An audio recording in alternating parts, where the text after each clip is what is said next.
Hi, I'm Dr. Michelle Gerard with the Chiropractic Art Center of Austin, and I want to talk today a bit about disc problems.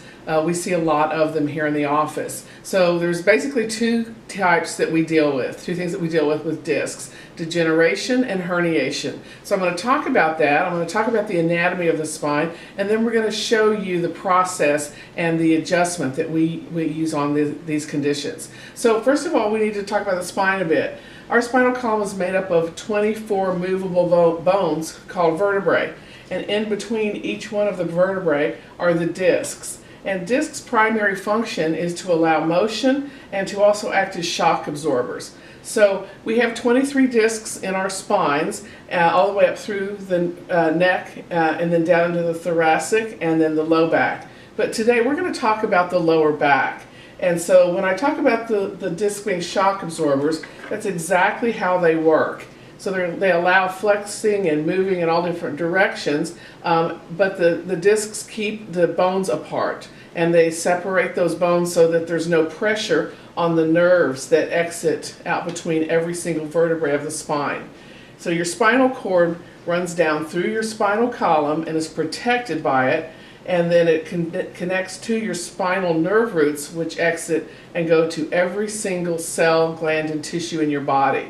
And so we want to have good, healthy discs that prevent the bones from compressing the nerve roots.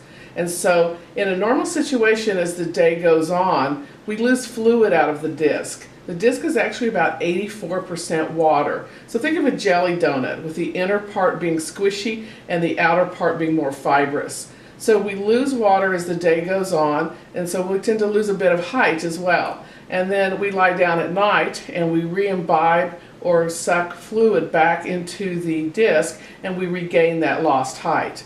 But sometimes something goes wrong here, and that something is that we get misaligned or subluxated. That means the same thing. And that subluxation causes us to lock up or become fixated, so now the disc isn't able to pump and hydrate, and it doesn't resorb the fluid like it should. And so many people come in with a herniated disc or a degenerated disc, and it's caused rather sudden pain. But actually, a healthy disc cannot herniate or degenerate. It's been a process that has been going on for years generally. So what happens is the disc gets fixated, it begins to dry out and harden, loses its alignment, and then the last straw might be that someone bends forward to pick up a pet or to get a newspaper. And that last straw will be that they finally herniate those last few fibers. And so we have solutions for this chiropractically, and in our office we use something called Cox Flexion-Distraction Technique. This technique has been around well over 30 years, and I've been using it for almost as long. And so what happens is when you herniate the disc, no longer do you have it intact and in the space where it should be. You can see here where it is actually bulged out and is pressing on a nerve. So when the alignment is good, we have good flow of energy and mental impulses through that nerve root. But when it's subluxated and then herniated, now you have a problem. You have irritation and inflammation. And so that can cause pain down into not only the low back, but down into the legs and even all the way down into the feet.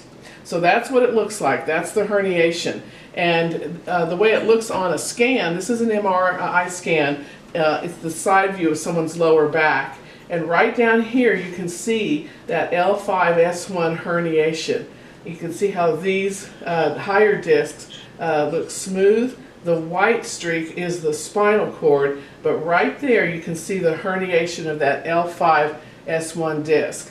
And so this is an actual patient of ours that had bilateral pain, both legs, down into the legs, and within less than 3 weeks that leg pain had resolved, and she's doing very nicely today with conservative chiropractic care, no surgery whatsoever. And that's an issue I hear a lot of. Doc, do I have to have surgery, or do I have to have steroid injections? Because some people are told that's the only thing that can help them.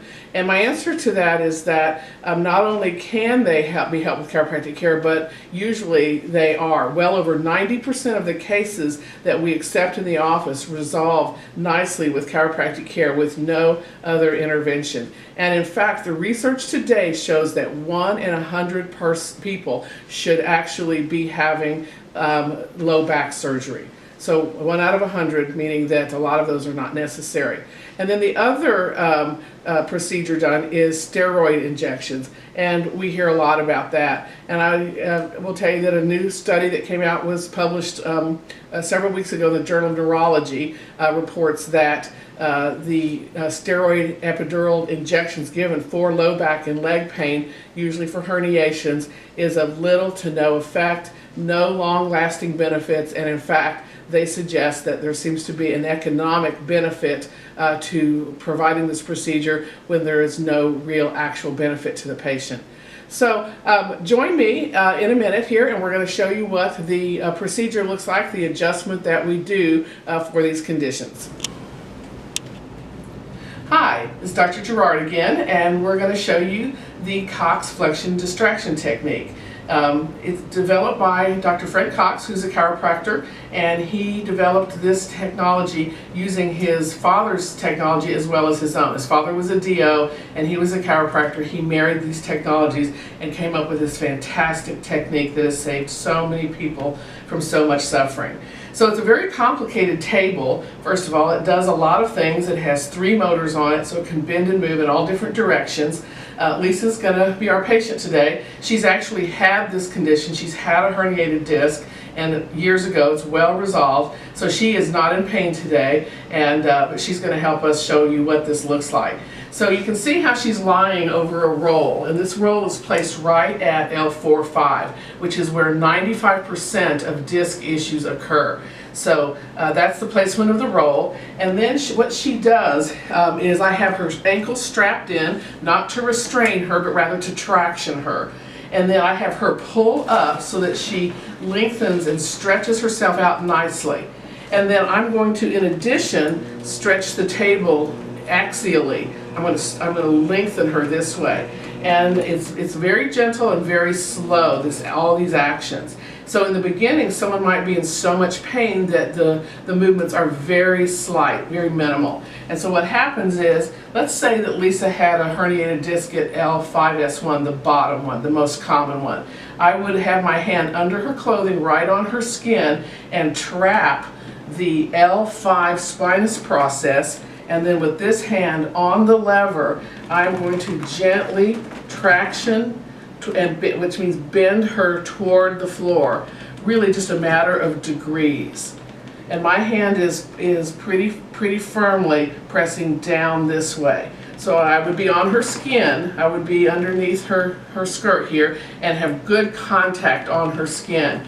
And so here we're going to do this pumping action. And in the beginning, this is about what it would look like. And this is where people usually say, oh my goodness, this feels so good. It alleviates and decompresses and feels really good. And so as the days go on, as there's improvement, what's happening, I want to literally show you what is happening. So just imagine, if you will, I'm going to use Lisa for a support there. This is a plastic replica of the spine. So what happens when the person is lying over the roll here, over this pillow, is that it opens up this space. And so down here where you had compression, now I am able to traction and get this pumping action. This rhythmic pumping action opens up that disc, helps it rehydrate, it helps tighten up the ligaments, loosen the muscles, and it helps create a negative vacuum effect. So any piece of disc that's protruding into the opening and pressing on a nerve retracts. It pulls it back into the space where it should be. And so that's the action that we're going for. So as time goes on, we would be doing more and more of this flexion distraction, and then we begin to go in different directions, like so, and like so.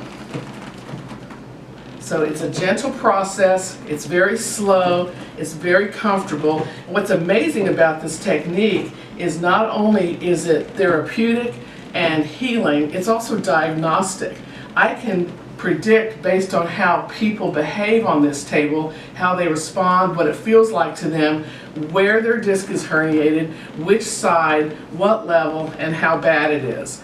And so it gives me a great deal of information, amazingly consistent with what MRI and CT scans show.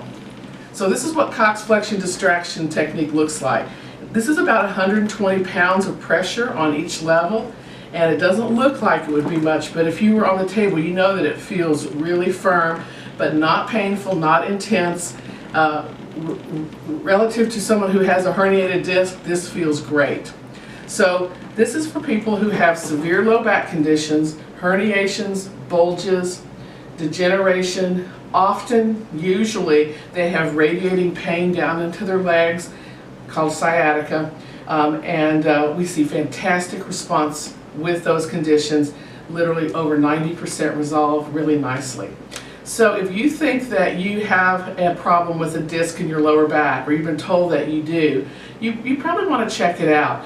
You would probably rather have something conservative and safe and gentle than surgery or spinal injections. So if you have concerns or questions about that, give us a call. We'll give you an exam and a consultation to check it out and see if you have something we can help you with. And my promise to you is that I will tell you straight up if I think I can help you. If I don't, I will tell you that as well and what I think you ought to do. So give it a chance, and you might want to give me your information in terms of any x-rays that you have or scans that you have when you come for your consultation, and then I'll know exactly what's been done on you and what we're dealing with. So thanks for listening.